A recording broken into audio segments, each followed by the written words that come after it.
When the call about the missing campers and the abandoned campsite came in, I was sitting in front of the park ranger station, watching a fire that crackled in the rusted old pit that had been here for decades. The flames were slowly eating the wood. The heat occasionally sputtered and spat as the pine logs were devoured.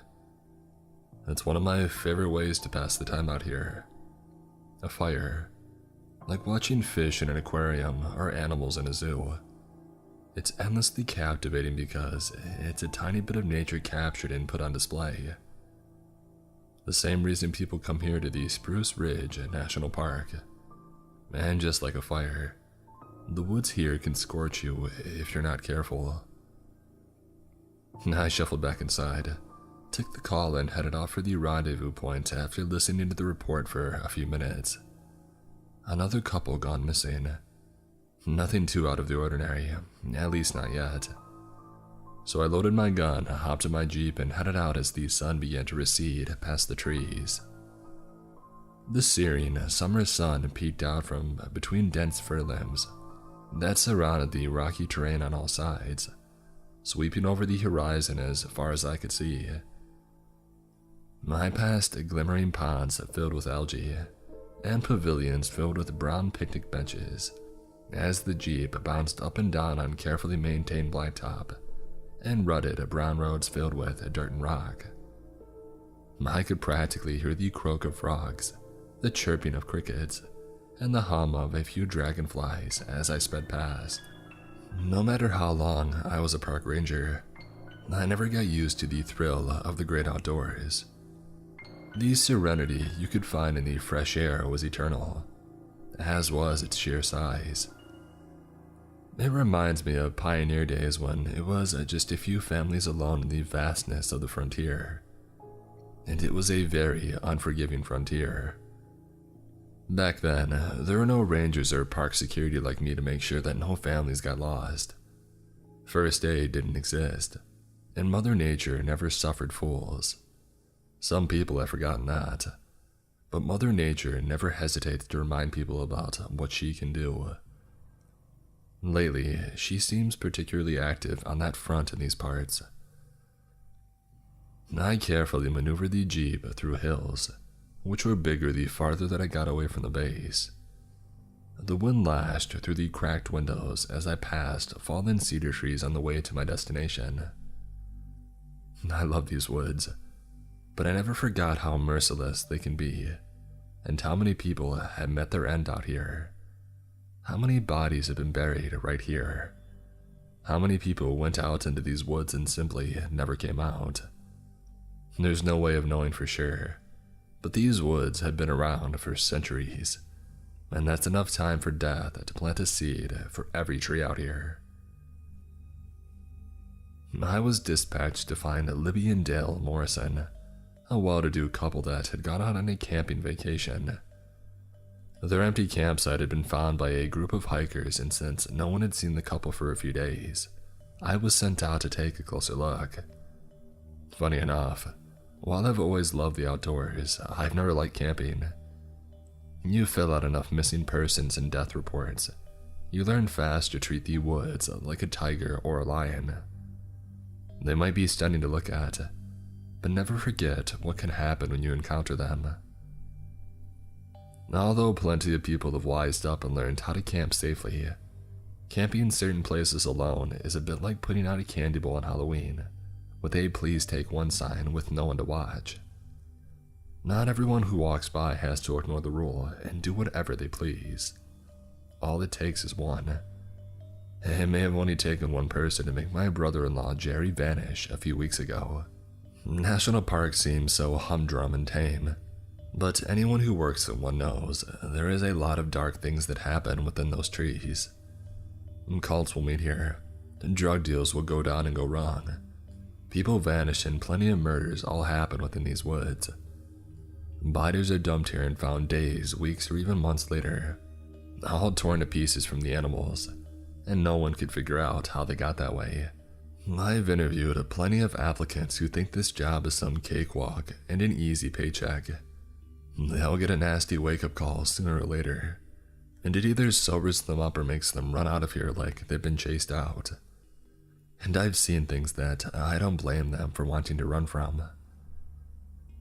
People have been afraid of monsters in the woods for centuries.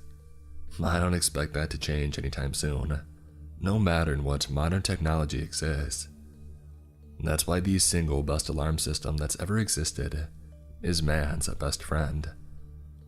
The minute a dog starts barking, you know someone or something is here. But when you're outside and your dog whimpers and runs away like the ground is on fire, that's your cue to get out. It's no coincidence that in all the time I've been on duty out here, I've never had to deal with a situation where one or more person involved had a dog. Never.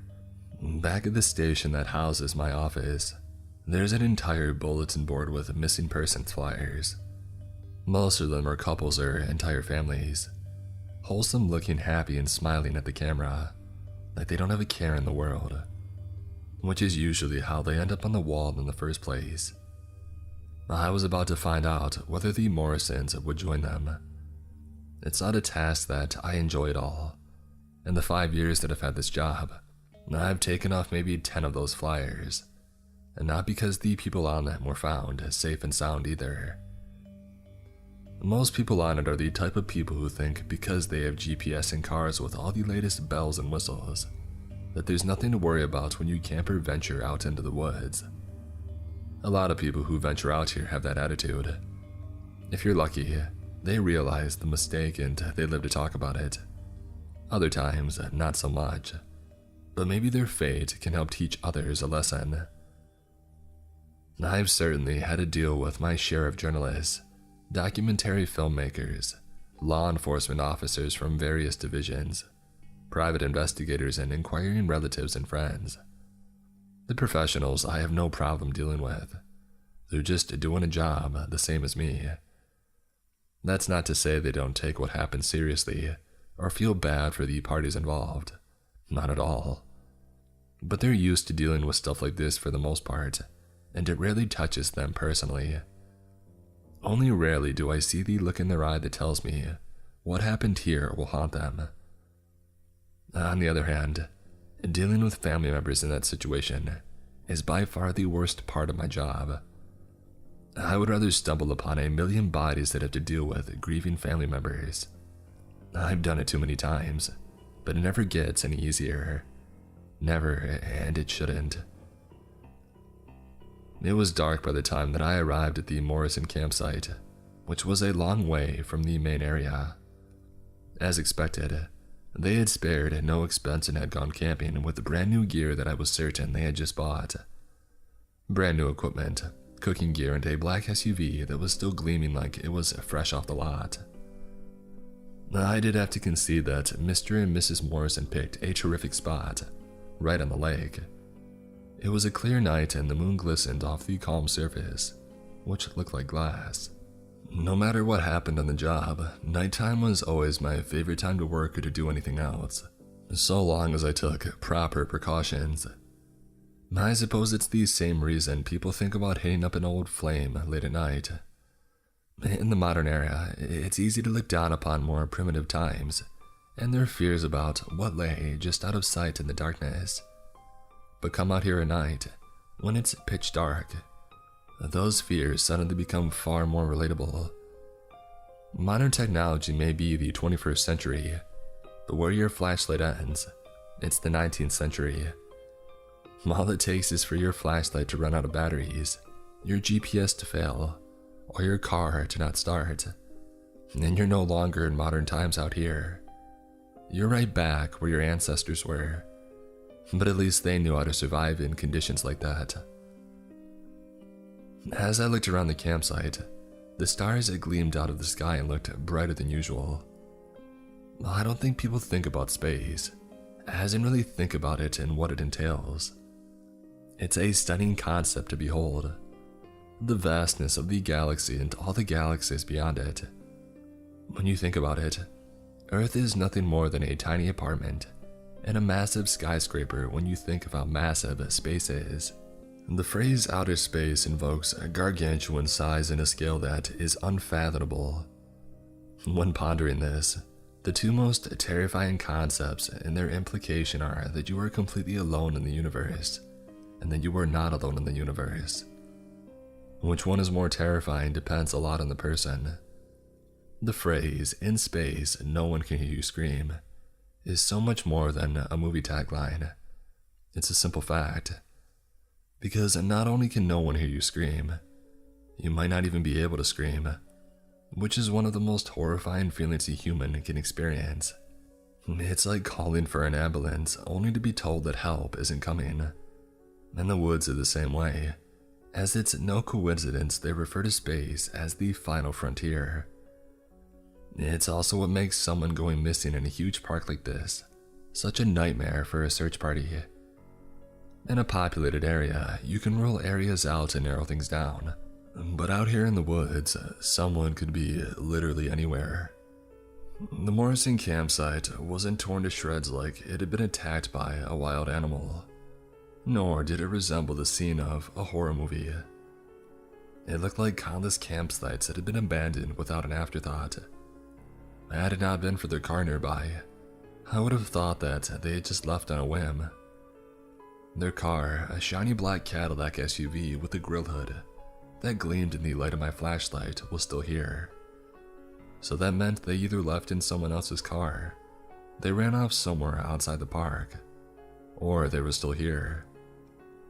But it wouldn't be the first time I've seen couples ditch one vehicle out here to get in another. So the question was, what had caused the Morrisons to flee from where they had set up shop? It certainly wasn't because they needed to use a bathroom. In my experience, people almost always flee due to fear. But fear of what? I scanned the area slowly with my flashlight. The Morrisons certainly spared no expense. The RV was top of the line, certainly a step up from sleeping in a tent. You don't leave equipment like this for no reason, especially if you're someone with money. A quick check revealed that none of the car's tires had been slashed, and from all appearances, it looked to be in good condition. Since the RV's front door was halfway open, I wasted no time in climbing the metal steps and peering inside. As expected, everything inside was top of the line.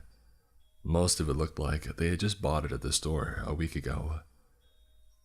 I carefully climbed inside, and with one hand on my gun, I slowly checked the bathroom and bedroom. The bathroom was a jumbled mess of tubes and bottles, and the bed was unmade, but everything was perfectly in order, nor did it look like anything was stolen. I stepped back outside and started to walk towards my Jeep to radio what I had seen. But when I was over halfway there, the skin on my arms prickled and I felt a chill run down my back. And despite the billowing humidity, I was chilled to the bone. I took a deep breath, carefully placed one hand back on my gun, and carefully walked the remaining distance, taking care to keep my back aligned with the RV, as I had the sense I was being watched. I had felt this sensation before, and you never get used to it. And just like dealing with grieving families, you shouldn't, because if you do, the next grieving family may be yours. With paranoia and fear growing with each step, I mercifully made it to the Jeep okay, and slammed the door shut. Before I radioed back to the base, I leaned back in the driver's seat and tried to relax. As I took another deep breath, and reminded myself to remain calm, I surveyed the terrain again. No car tracks aside from mine or the Morrisons, no evidence of a struggle, and no sign of any other life out here. But that didn't mean nothing else was out here besides me. As if to answer me, a guttural roar burst out from the woods to my right, and I practically shot out of my seat. It was the ugliest sound I've ever heard, and there was no way a human was capable of making that noise. It was the kind of sound that seems to be a living, breathing, physical entity like thunder. Without waiting another moment, I started the engine, floored the gas pedal, and the Jeep roared to life as I drove out of there as fast as I could. As I pulled away, I swear that I could see the trees where the roar came from tremble slightly. It wasn't until I had been driving for about 10 minutes, Then I noticed some heavy breathing that sounded pained. When I realized it was mine, I tried to take a deep breath and calm down. Once I had done the former and was attempting the latter, I picked up my radio with a clammy hand and called in what I found and heard. I was surprised, as my voice was far calmer than I felt. On the other line, my colleague sounded surprised but not skeptical. Maybe it was sincere. Or maybe when I had backup and we all headed back there together, we might find nothing, and they might just declare me paranoid. I didn't really care either way. I would much rather be called paranoid than a crime statistic. I rolled along at a good pace until I rounded a corner and a figure standing in the middle of the road made me slam on the brakes. In the harsh light from the vehicle's headlights, I could see the figure was slight, wearing badly tattered clothes, and was pretty beat up. But when the figure took a step forward, I couldn't believe it. It was my brother-in-law, Jerry. Jerry! I rolled down my window in shock. What the heck is going on? Bobby, we gotta go. Get in, I said before he ran unsteadily towards the passenger seat. The minute that he sat down, I hit the gas and we roared out of there. He panted for a good 30 seconds before his breathing evened out. What happened, Jerry? I asked him after he had a chance to rest. There's something out there, Bobby. Some kind of creature, a monster, like something out of a TV show. And there's this group of people that know about it and treat it like it's real important. They think it's so important that they even kidnap people and offer it to the monster to eat. That's what happened to me. What kind of monster is it? It was the only thing that I could think of to ask. I don't know. How did you get away? You remember that knife you got me for Christmas last year? The one that you can store anywhere. That's right. I had it in my shoe at the time they grabbed me. Once I had a chance, I put it to good use. And here you are, saving my neck again. I'll never be able to repay you. His voice broke as he spoke. I always liked you, Jerry. Not like Tyler, Marianne's last boyfriend. The sentence was barely out of my mouth when the car went around a bend, and I had to slam on the brakes again. But this time, the sight was far more chilling, as the road was filled with people wearing identical, monochromatic black plastic masks, the kind that you get in bulk at a party store. They also wore plain black hooded sweatshirts and the hoods were pulled up. No one moved an inch as I stopped. They all just stood there facing me, all 25 of them. And then almost on command, they all started walking at once towards the vehicle. That was the only cue that I needed to start the car and run right through them. Or that was my plan before, out of the corner of my eye, I saw a blur of color and two of the masked people went flying and slammed into trees. When they landed, both of them were sporting deep scratches that were bleeding. This made the others stop immediately before they started to flee in opposite directions. But that wasn't enough, because more of them fell prey to whatever was out there, which I couldn't see. Either way, I hit the gas harder than I ever had in my life, and it wasn't long before the screaming and wailing was a faint background noise. What's the matter? Jerry gleefully called out from the cracked window. I can't handle what you tried to do to me. The two of us didn't say a word to each other until we had reached the park ranger station. Gathered around the front were a few of my colleagues, but two of the people were dressed casually and matched the descriptions of the Morrisons whose campsite I was sent to check out. My face must have shown my surprise because Mrs. Morrison walked over to me and shook my hand. Libby Morrison, paranormal investigator. My husband and I were investigating the rumors of strange occurrences out here, and we left the campsite abandoned in order to try to record what happened. Well, congrats, you sure found something, was all I said before I briefly explained what happened and left it to the professionals. Altogether, the bodies of 10 masked people were pulled from the park. The rest were rounded up by law enforcement and charged with various things.